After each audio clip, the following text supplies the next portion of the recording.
The next view is going to be the Gantt view. Now, this is ideal for the project managers to plan and visualize their project timelines, okay? Because in the Gantt view, we are going to see a visual timeline view that will help us to track our project schedules. And it offers you drag and drop functionality to adjust your dates as well. You can establish certain dependencies as well. So let me take you to the UI to make it like more clearer.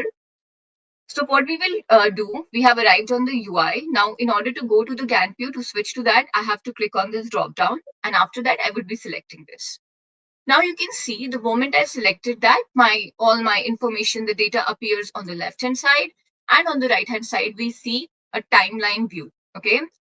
So you can see my start date, end dates against each and every project now appears here. Okay. For example, for financial systems upgrade, I can get to know, okay, it's going to start from December and then it's ending in the month of Feb. In case if you feel like adjusting your dates accordingly, all you have to do is just drag and drop it. Maybe you can take it ahead or later as per your requirement. And you don't have to manually go to the columns and, select the dates. So it saves a lot of your time and makes it very easier for us.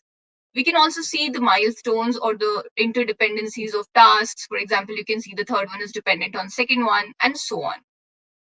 So this is about the Gantt view. I hope you have